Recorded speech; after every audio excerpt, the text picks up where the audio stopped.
Welcome back to Suzette's Guilty Pleasures. I'm here today with Khadisha, and we are going to be talking on a special topic, and it's going to be about cannabis. Hey, Khadisha, how are you? I'm doing great. How are you, Suzette? Thank you for having me. For sure, for sure. And it's funny because I do see you on Facebook, and I know that you talk about cannabis a lot. And I've always wondered, I need to get more educated on it, right? And I felt you are the perfect person to do it. So I said, let me reach out to my girl and see if we can get this going. Thank you so much. It tells me, it reinforces that my doing it is getting to the right ear. So I Yes, appreciate you giving me that feedback because sure. it's going to keep me going forward. And it's true. And you know what? And I feel that just because, you know, cannabis has a bad name or a bad rep, that's what you want to say, Yes. right? And I feel that we also are other people, though, that we do know that it's also good in other ways. So I just felt like I think it's about education. And that's where I wanted you to come into play because I feel once we are educated, some of us won't be afraid. You know what I'm saying? Right. To approach it or to take it or whatever it is. And at least we know that there are a lot more natural or holistic ways of dealing with like our pains and stuff like that instead of always be taking and filling up ourselves with these pills and medication that affects our liver. So yes, you're my perfect person, so I came to you, girl. Well, thank you. I think you're starting on a great point, which is the lack of education. And to highlight how that happened, we can't do that without addressing the fact that since about 1923, cannabis, under the name of marijuana, was illegal in Canada, and it was a prohibited item. Right. Before that, before 1923, it wasn't illegal. They did this because they had issues and concerns about all the immigration from Mexico and the Caribbean. And the Okay. marijuana name came from Mexico. So it was a way for them to start basically racializing the plant and then start attacking or targeting, the people who used it as a guise of looking at the broader issues they had with their immigration policies at the time. Okay, okay. And do you feel that also they prohibited also because they necessarily weren't benefiting from it? I don't think we can even say that because there's nobody who really uses it, white or black or brown, who says they don't benefit. So, and when you think about prohibition, cannabis was illegal, but hippies, come on, we grew up with the image, even though I wasn't born in that time. Right. We all have the image of when at least it appeared acceptable for Yes. white teenagers to go Yes. and get high. And I Ex- mean, pick up, leave home, and go to whole cities to Yes. get high. And Yes. if you start with the cannabis, technically, right? Yes. Yes. Then you have to add in the war on drugs of the 70s, particularly the 80s, okay, which we all know was a racially targeted propaganda Right. machine. Cannabis was the low hanging fruit. People were getting convicted for minor possession. Yes. I saw my own ex-husband get stopped in New York City because he was playing with a roach this big in his pocket. And he got charged? They charged him and then they made him pay a fine to the court. What? Yes, this big. Yeah, there's nothing. And it was in his pocket. It was in his pocket. I mean, I'm not a lawyer, but I Right. still all now would love to know what grounds they had for even watching him, other than Right. the obvious. He was a black man, 6'2", 6'3", Yeah. So with intimidating and different. your typical, oh, he must be a drug dealer and that type That same night, though, I spoke to two other police officers because I was looking for Olive Garden. Nobody was worried about us then. of stuff. Nobody asked to see our pockets then, but Right? that's another story. Yes. But there's a historical context of our community being targeted for using Yes. cannabis. Yes. But flip on the other side of that, a big part of how cannabis became legal is its medical benefits, as you were talking about. Cannabis has been legal to be prescribed medically since 2001 in Canada. Okay. So while we did adult use legalization, which brought in the access for everybody over the age of 19, unless you're in Quebec, it's 21. to Okay. use to be able to buy cannabis, non-medically. Medical cannabis has been available since 2001 if you could qualify for it. I didn't know that. What's the difference though is when they made the plant legal for everyone, they didn't think about having to educate everybody about the uses, about undoing all the programming, all the commercials, all the lessons, all the curriculum that made marijuana, the cannabis plant, illegal. They Exactly. were like, we've made it legal now. We're giving you access to pardons, sorry. But they didn't say, hey, let's go change the thinking of all the people we spent the last 3 generations programming against Exactly. the plant. Exactly. So in 2001, it was legal for medicinal use. Medicinal purposes only, and it was tough to get that generally. Right. You had to have certain conditions, like severe cancers. The benefits of cannabis to help with nausea was long documented as being, why a lot of people patients who were going through chemotherapy were being directed to use cannabis Right. to help with managing the symptoms from that. Right. So when Justin Trudeau legalized it, that was legalizing it for recreational use? Yes, adult use cannabis. We Okay. were already legal for medical cannabis if you Right. qualified. Yes, Okay. All right. Okay. So then that was where the distinction came. exactly. Okay. Exactly. Okay. But And I with legalization, even the way they handled it, they were very big about, okay, no smoking and driving, and we're gonna, and police. Do you remember even how they would interview different neighborhood groups, and yes, the police were always, we don't know, we wish we had more time for this. Do you yes. remember in the hype up Yeah, of, yeah, of right at the on beginning. the eve of Yes. October 2018, they almost made it sound like you're really going to regret, Yeah. turning on the switch on this legalization, because everybody's going to be running rampant. And this and yeah. And the reefer madness, well, we're 2.5 years later, that didn't happen. Exactly. Nothing. Right? True, because you're right. Because I even remember driving on the highway, and those billboards, they'd be like, "Don't get high and drive," and all of those things. And now it's like you don't hear about it anymore. You're hearing Because that wasn't the issue. But what about the reverse of that? You don't hear saying cannabis is legal, and if you'd like to know more about it, talk to this association. yeah, yeah, Cannabis is a plant. Would you like to grow some? right. Talk to your local gardener, or like they're not reversing all the work they did to vilify the plant. They just turned on the switch on October 17, 2018, and everybody was supposed to be, okay, we can get high. And that makes no sense because, as you said, it's been ingrained, or we've been taught that this is a very bad thing. Don't do it because it will do this to you, it'll do that to you. But then yet when you make it legal, I would assume that means that it's okay. I can't, everything you told me was all lies, or it just can't happen. So now I need to really know what is happening, what is going on, if I take it, what, you know what I mean? You're right. Like they need to educate us more on that, because I Yes. don't think a lot of us are still stuck with that. Yep. Right. Yep. So it's like, how do we move forward now to be able to be accepting of it and realize like it is a good thing? You know what I mean? There are groups like mine Right. that, are created. The Afro Canada Bud Sisters was created to create a space, an online space for Black women across Canada to learn about the plant, to get familiar with it, to learn how to grow it if they want to, how to, if you want to even come off medication and look at resources as to if you want to look at medical cannabis as an option.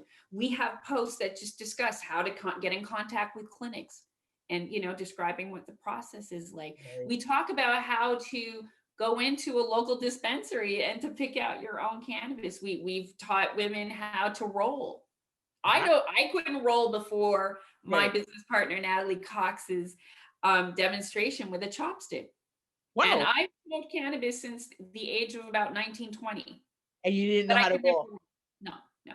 And I No. mean, I sat with YouTube videos watching Wiz Khalifa 3-4 times, and I would be like so frustrated, everything's falling out, and no, like the amount of times I probably would have stopped smoking, and I did. I would give up. Yeah, definitely. Because I've even been on vacation, and you know, when you're on vacation and if you want to find weed, especially if it's not legal where you are, what do you do? Yeah. You sniff for it. Yeah. I would be sniffing for it, find someone with weed, and be, could you roll it for me? The amount of people who laughed in my face when I would do that, like when I would ask. That's funny.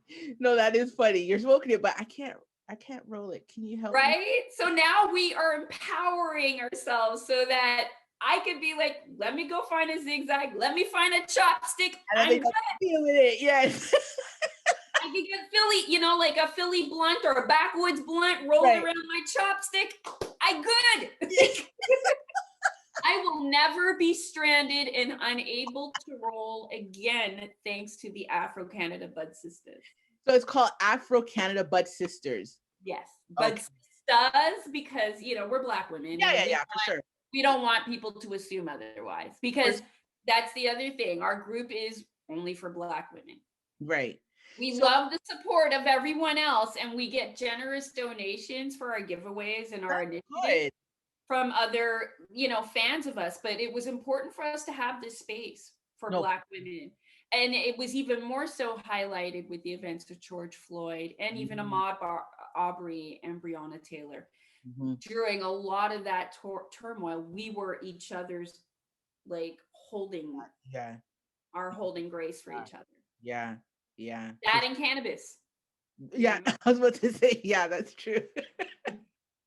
So let me ask you. So I've heard also, now I know that there's benefits to cannabis, but I've also heard of where young people sometimes will smoke weed, and then they'll get in, and it doesn't happen often, but they tend to end up getting like drug induced psychosis. Yes. Now, what is that, because of the age of the child or the youth that's smoking it, or is it because there's something else that was going on, but that just ended up triggering it? Do you know what I mean? I'm not a doctor or a healthcare Yeah, for sure. I'm not a lawyer. I'm putting all the disclaimers out there. Put it out there, girl. Yes, it is public knowledge, and that's that one of the reasons why it is not advised for youth to use cannabis is because it can cause a psychosis. My understanding is if you have a pre-existing condition, like a genetic disposition towards conditions like bipolar disorder, schizophrenia, that using cannabis could make that trigger it even more. Okay. That's another thing I've heard. Okay. That being said, I think it's important to acknowledge, it seems that a lot of the concern is specific to the THC part of cannabis. So what's the difference, if you can explain? THC is the psychoactive component of the cannabis plant. Okay. CBD, cannabidiol, is the non-psychoactive component. Okay. So now there's benefits to both. Okay. In a lot of strains, for like CBD on its own is amazing. It's an amazing chemical it's an amazing cannabinoid that interacts with our endocannabinoid system, CB1 and CB2 receptors.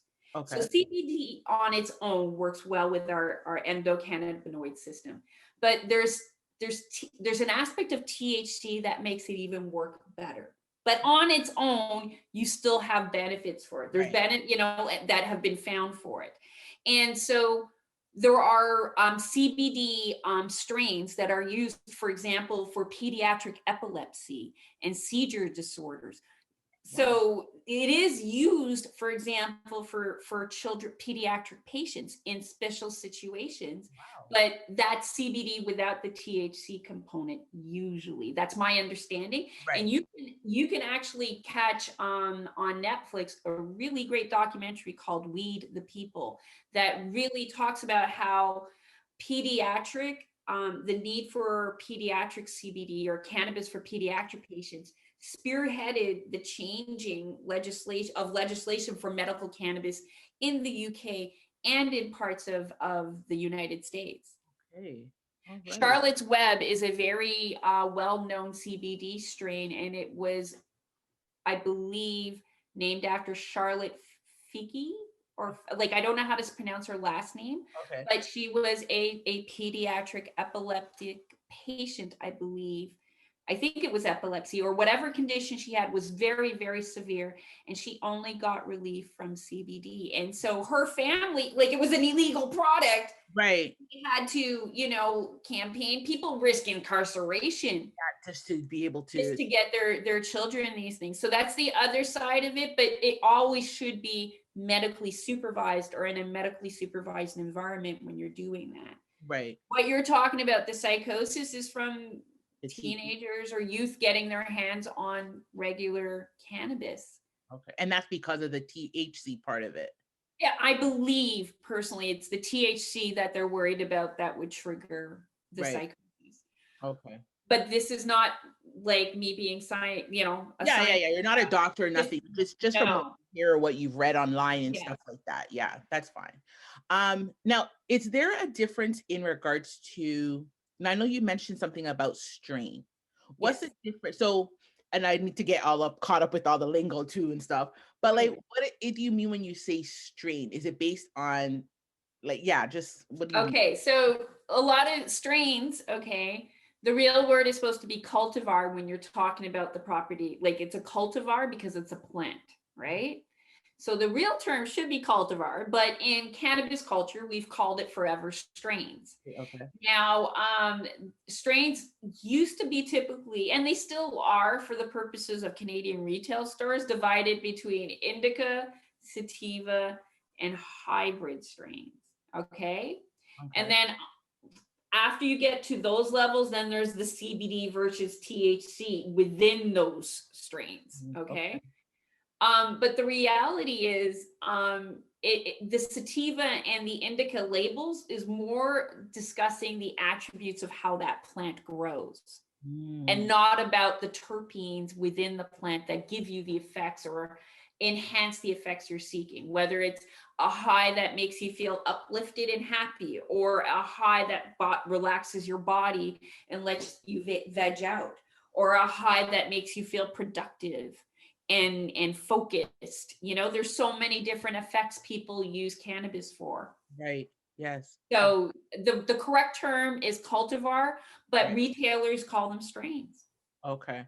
So out of the three that you had mentioned, Yes, sativa, a hybrid, and indica. Yeah. so I mean, is one better than the other, or is it just as No, there's no better or worse. okay. Everybody's endocannabinoid system is individual to them.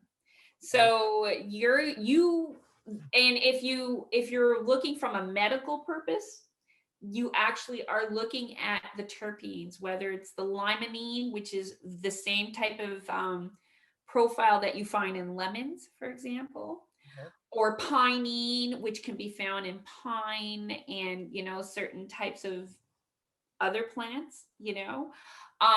There's beta-carotene, which is found in black pepper and clove.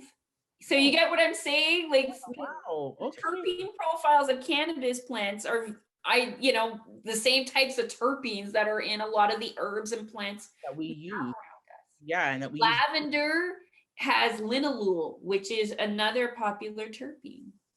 Wow. Okay. So pretty much we're basically like already hitting into those things already in our life, and we just don't realize it, right? Right. When you start adopting a plant-based lifestyle or a plant medicine lifestyle, that's what you're going into. You're looking a lot at the terpenes and how, because also the terpenes are going to influence the cannabinoids of that plant and how they thrive and how they affect you as well. Okay. Okay. Is there a different kind of high, whether you smoke the cannabis, like, rolled up in a blunt or whatever, versus having it in an edible? Absolutely. The way you ingest it is also going to affect your experience. Um, Edibles take a longer time for them to get absorbed in your system. Okay. If you do oils, some of them are sublingual, so they absorb through the tissue under your tongue faster. Okay. The oils is the CBD you're talking, right? You can even get the oils is any cannabis oil. You can get Oh, CBD oil. You can get a 1-to-1 balanced oil, which is CBD and THC. oh, okay. I The didn't, oil is the extract of the plant. It's right. the cannabis Okay. oil from the plant. It's just the content of it depends on what you're buying it for. That's what you need to understand when you're buying it. Okay. Now, it doesn't get that scientific when you're talking about edibles, I find. The Okay. edibles really end up being classified by how much THC is in that item. Right. And then that will determine on how high you get, I guess. And I guess, Exactly. and also obviously your own tolerance level. Exactly. But there's that being said, you're still feeding your endocannabinoid system with what it loves. It's just going to affect you. The onset of it is going to be different for you depending on how you ingest it. Smoking from a spliff or a blunt is different from smoking from a vape. Okay. These types of vapes, even different from bongs. You can take that same flower that you smoke in a blunt, put it in a bong, and you're going to get a different type of high. Like it'll hit you Oh, quicker wow. sometimes. Okay. I find I get like quicker hits off a bong than I do from a joint. Okay. Yeah. All right. And for some listeners who may not know, what's the difference between a spliff and a blunt? The type of paper. It's the rolling paper. A spliff Oh, is usually a zigzag white type of paper type of thing, right. usually. I don't know the exact measurements. I probably should. Mind you, they can also be cones. But they usually go up to about this much. A blunt is usually about that much. Right, And okay. it's usually done with a blunt or a hemp rolling paper. So it could be a tobacco based paper, it could be a hemp rolling paper or some other kind of, they're usually organic, I find, but who knows? Right, Maybe it's the people I know who smoke them smoke only organic blunts, who knows? right. But yeah, they're usually larger and Okay, they look very different. Like they to manipulate okay, compared to say rolling papers. okay.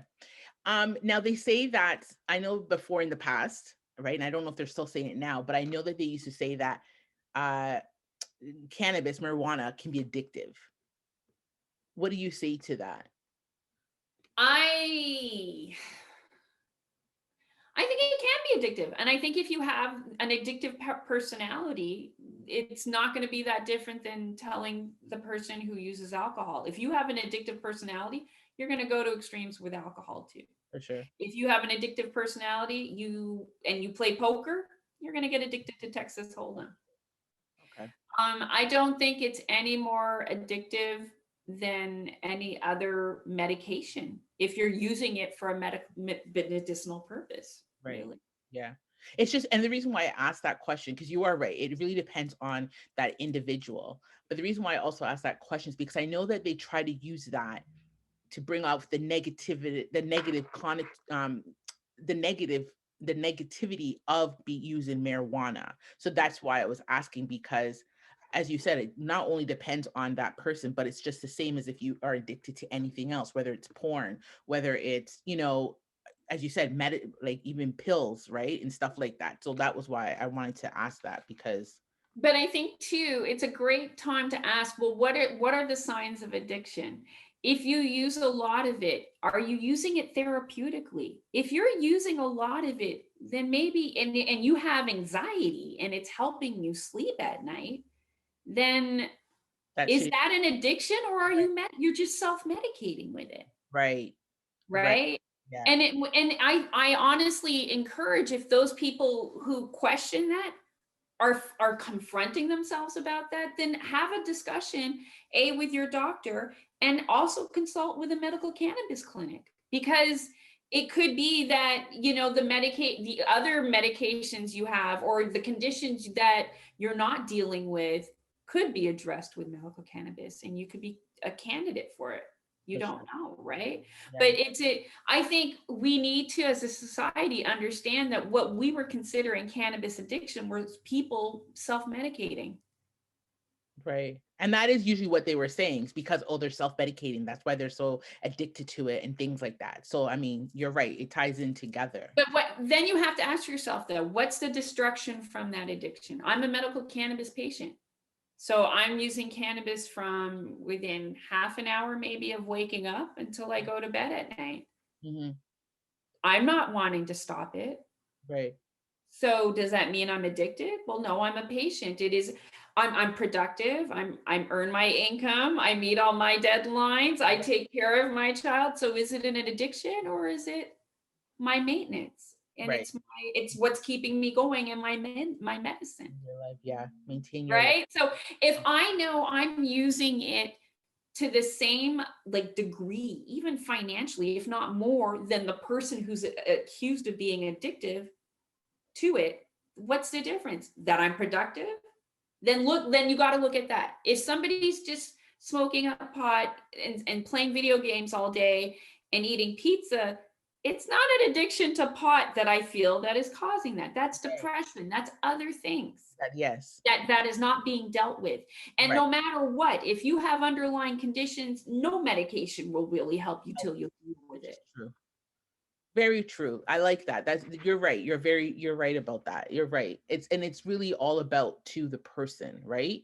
Of how much they want to either get out of the funk, or how much they want to get the help that they need. And if they feel that, so I work in the child welfare system, and I know there's a lot of kids that also talks about, well, they use it for depression, to help with their depression, right? Or they use it to help with like anxiety because of school and things like that, right? And I mean, I haven't heard it recently, but I'm sure it's also gone up with, being in lockdown. Now they're having to figure out, like, how do I survive? Like, how do I do this? And that's like their go-to.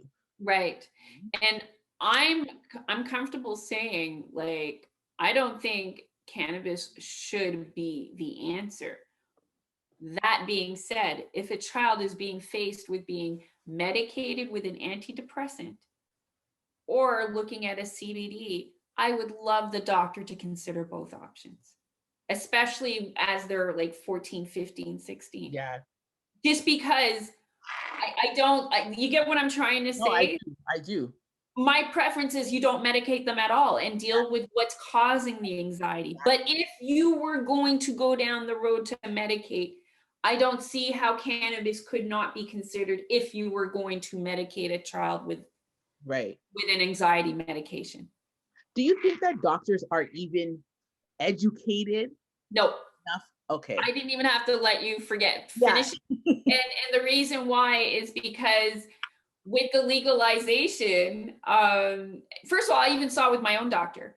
I was dealing for a good 2 years with chronic frozen shoulder. It started in one shoulder and then went to the other.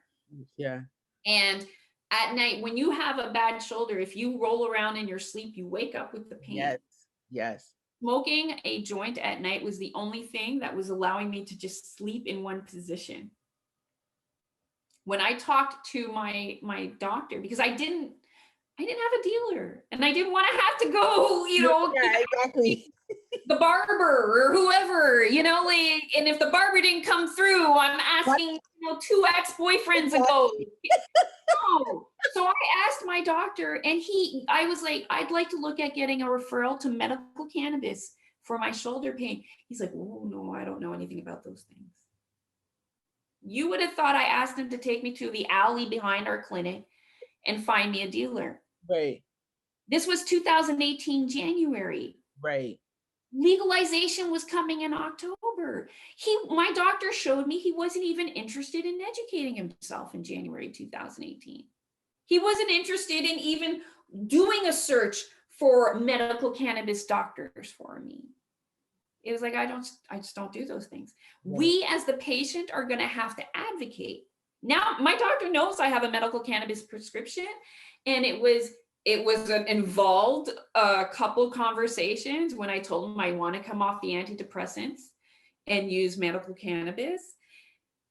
Now, I don't know what he's done since then. I don't know if he's taken that information and said, let me go and educate myself, because now my patient is taking it regardless of whether I want it or not, Right. But until the Ontario Colleges of Physicians and Surgeons mandate them having to learn this, what's forcing them? That's true. Right now, if my dad goes to his family doctor and says, hey, I'd like to know about some medical cannabis, anecdotally, everybody's telling me the doctor will tell him, well, just go to the legal dispensary and tell a bud tender what you're looking for. That's Really? what they're told to do. It's legal. Just walk into a store and find out. So, wow. And this is what the problem they're creating. The people in the legal dispensary aren't legally allowed to tell you, well, if you want to sleep at night, Right. I would recommend this. They're not medically. Yeah, exactly. They're not pharmacists. They're just bud tenders who love the plant and can educate you on how it was grown. Right. And yet doctors post legalization are telling people to go to the dispensary. So here we are. That's backwards. It's backwards. But it's really sad though to know that themselves are not even being educated on it, and not even the fact that it was legalized in 2018, the fact that it was even legalized medicinal in 2001. Like from then they should have even started to wrap their heads around it. Exactly. And it's like they I think it's sad that they were kind of permitted to just put their heads in the sand. Yeah. And I don't know how Health Canada, who manages the Cannabis Act, negotiates that, knowing that their doctors aren't giving them the patients the information they need. Right. The doctors aren't directing them to the actual sources, like the medical cannabis clinics and educators, to get the information. Right. They're funneling them to a retailer handled by the Gambling Association. Once again, it's all about the money. Do you see how all of it, because people wanted their profits. Of course. That's exactly what it was, right? They were already, when they realized that they were going to legalize it, they figured, oh, shoots, the drug dealers are going to be making buku money. This can't happen. I need to be up in it. So let's do it this way, right? Right? Because what were lottery tickets supposed to do? They were to actually get rid of the bookies. Remember the book, like that ran numbers in the 20s. If you watched a movie like Hoodlum or that, gambling just didn't start when they started giving us lottery tickets. It was a whole industry before, right? It was. Yes, it was that underground, right? Anything to get rid of the underground stuff. That's what it's about. And that was part two. It was a two-pronged thing why they legalized cannabis. They wanted to get rid of the underground business, and they wanted to keep it away from children. Interesting. They didn't care about the benefits. No. And it's clear that they don't care about the benefits from the fact that the doctors are not even saying, why don't you try this, right? The fact that we still get told it's not good, stay away from it. You know what I mean? We're not actually being told the benefits of it unless you research it yourself, or unless you know somebody that has used it and can say, like, as you said, I have this issue and I take it and I'm good. That's the only way that we know those things. Otherwise, we don't know. Right. So you can tell it really is just about money. It's not really about what can we do with this and really amplify it to make it be something positive, Yep. So, I mean, definitely there has to be a lot of education, as you said, but I want to ask you, so what prompted you to start your group, your Afro? That lack of information. Okay. The reality that even though legalization happened, there wasn't any company that was putting any products for me. They weren't looking for me as a consumer. They weren't, even from the influencer standpoint, there weren't women looking like us in Canada that were showing cannabis use, showing cannabis education, showing anything about it. So And the way my business partner, my partner, Natalie found me was we were both in an African cannabis investment group. Okay. Like, and I had done a comment on someone's post, and she recognized me, having met me 10 years earlier, and she came into my DMs. She slid in my DMs. Let I in the didn't know DM. you smoked. And I'm like, I didn't know you smoked either. A couple of days later, she's at my house. We're smoking in the garage, and she's like, there's got to be more of us out there. I'm like, of course there's more of us out there. It's just because we've had to hide. Yes. Like, when you think about it, even with legalization, we haven't talked yet about the racial element. My guys don't have to hide when they're owners or CEOs of cannabis companies, right? Yeah. But if I come and tell, people in my industry, I'm a medical cannabis patient, it's like, yes. And it's like they double think it. They think, is she really using it for medicine use? Come on now. Double think it. They already had assumptions, because we know, especially if you've ever been in a non-Black area, and I've been asked if I had drugs when I was like 17, walking on a street. Do you know where I could find like weed? No. Nope. Yeah, exactly. Like, it's true. It's right. They think we don't make those assumptions about other, races and ethnicities as people. So you're right. It hits us with a double kind of prong, because we will feel we're being second guessed about our use as well. And not even just that though, but like even just to talk about it, or even to mention that we're using it, it's like people look down on us. We're automatically judged regardless. Do you know what I mean? Regardless of our age, how old we are, like I could come up today and be like, talking to a friend and be like, yeah, so I smoked a thing and did it up. But then depending on what, they're like, why? Like, and then they start thinking negative of you. And it's just like, so then we don't talk about it. Right. So that's why we end up underground. And that's why we can't find, well, who else is like me that I can actually talk to, that I can relate to? And you know what I mean? So yeah, your group does so what you're saying, it does make sense as into why you created the group. Right. And the crazy thing is, we didn't, even when we built it, so our 1-year anniversary is tomorrow for the wow, congrats. Awesome. So even when we built it, I don't think we got even 50 people in it the first day, maybe 20. Because even looking at your list of your friends, if you look at your friends, can you tell from all of your acquaintances who uses cannabis? Then you probably know, because they probably aren't. They're just not saying it either. They're not saying exactly. Yeah. Exactly. Sometimes you don't even know until you're at the family function, like someone's wedding, and you're sneaking outside. Oh, I didn't know you smoked. And then, or you get that whiff as they walk by. Yes, the whiff. Yes, I've been around that, and it's like, who, where? Like, so we knew very early on that a big part of our group is about normalizing cannabis. And it started with having pictures. We have tons of weed selfies, and we would do feature someone every Monday. And by the end of the year, we had a beautiful album, like a photo reel of all the different bud sisters of the week smoking, or doing edibles or vaping, But even then, we also present options to our membership, because some are very nervous about being upfront with their cannabis use. A lot will hide it. A lot, they don't necessarily want a photo tagged to them, or they don't, even when joining the group. I've been asked from people, is anybody else going to know I'm in here? No, it's a private group. So the stigma and fear of the stigma is real. Yeah. And that's the thing, your group provides a safe space for them, right? Yes. To be able and the great news is, 1 year later, we have over 650 members. Holy crap, that's amazing.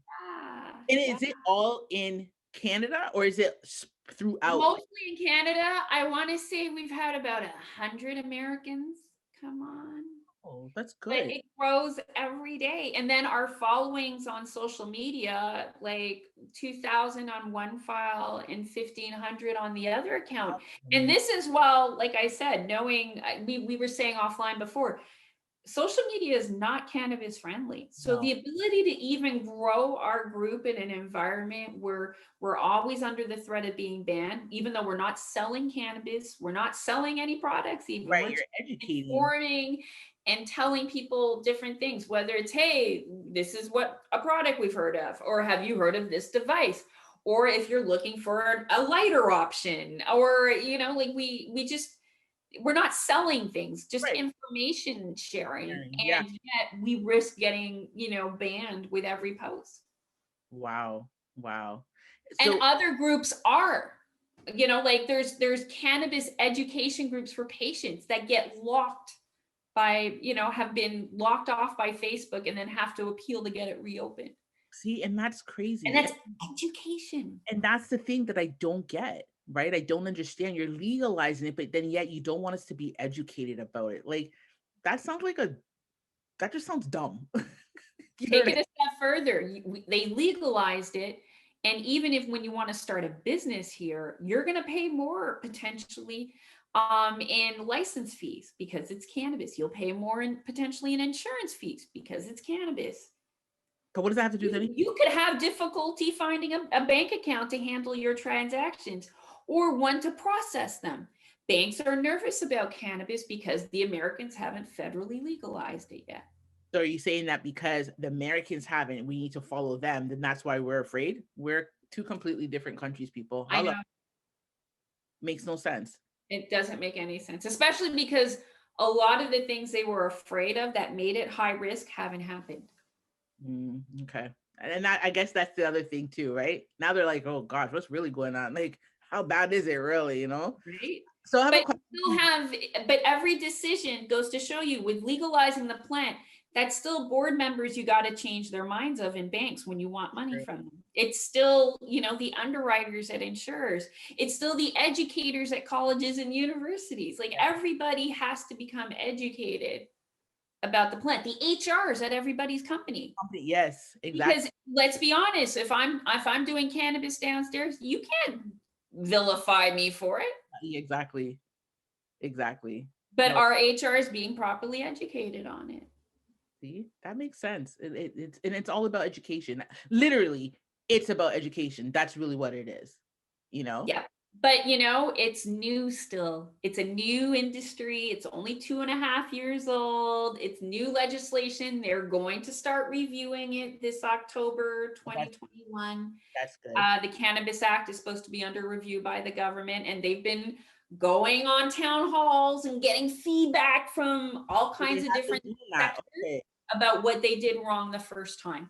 So, I do believe change will come. I do believe more things will come. Like they still have to have like consumption lounges. They got to make it legal for us to go places and do cannabis, just like we can go to bars and drink. They Exactly. still have a lot left to do. Yeah. But I also believe in 5-10 years, I don't know when it'll be, we'll be able to look back on this and be like, yeah, it And was that's that. in the beginning, but we made it. Yeah, exactly. Exactly. One last question I have for you. So this is for our travelers. So, for those who, obviously are maybe they like their marijuana and stuff like that. And they want to travel, but they also know like, certain countries with the dog sniffers you can't, or certain countries it's not legalized. How would you say they'd be able to transport some weed back to another country? Oh, don't. I don't even think it's worth it. I will go, first of all, now I will travel only to destinations where cannabis is legal, but it's still not legal to travel with it internationally. Right. If I'm going from, Toronto to Vancouver, yes, I can travel with it, but here, if that plane had to do an emergency detour in Montana on the way, it's a legal quagmire. Right.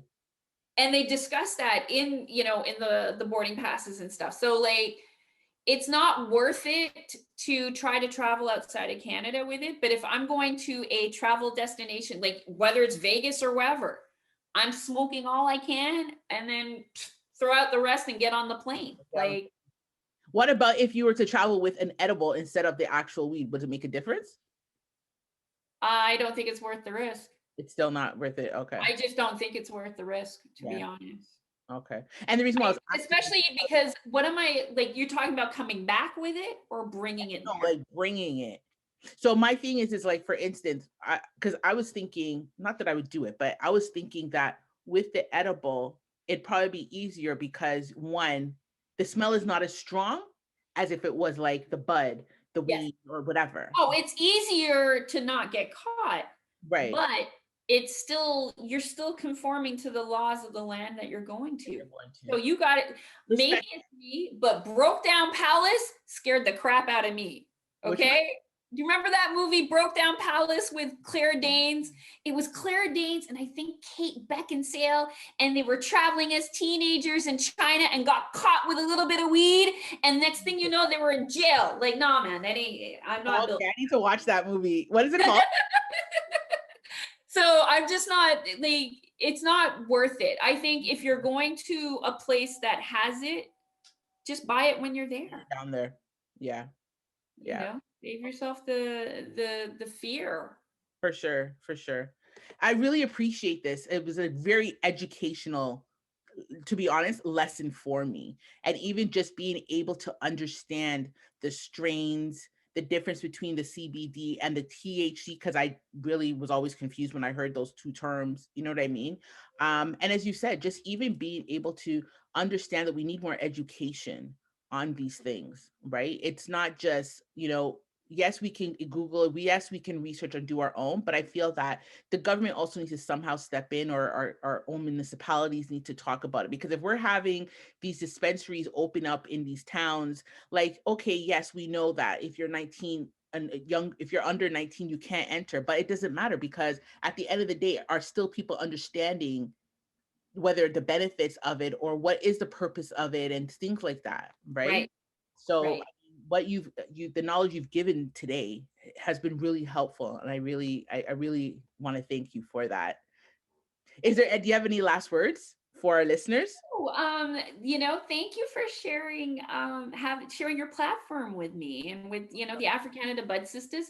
Also, if you want to learn more, whether it's about influencers, advocates, businesses, businessmen and women in the Canadian and US Canada space, cannabis space, check out my Ms.WeedWiki Speaks podcast. All right. Oh, good. Every Sunday, and I have a new guest every Sunday. Last Sunday, my guest was Erica Ricky Blaze, who's a Boston area influencer and a mass player. So she's coming up the first time we have a Bud Sisters caravan afloat. For sure. And the week before, I had a cannabis educator, Stacy Boback. I've had cannabis advocate, sex educator, and entrepreneur Antoinette G of Pleasure Peaks on my podcast. I've had a lot of different people, even in the Canadian space who talk about their cannabis use or their cannabis products, what education they do. So it's, check out that podcast. I will have to check it out for sure. Bud Sisters website, www.afrocanadabudsisters.com. You can see everything we're up to there. Perfect. And I will definitely put those links at the bottom so that our listeners can have a way to connect with you also, and to help grow your following. I appreciate it, because I'm telling you, once we're past this panorama, we're taking over the world. Yes. It'd be bigger than 420. Oh my gosh, it's going to be 420 whenever we're at that city. Right? High teas, our events, our products, our mental health sessions, everything's going to be coming. Definitely. Yeah, that's amazing. Well, once again, I do want to thank you, Khadisha. And, to my listeners, until the next time, please join us. Take care, stay safe, and be blessed.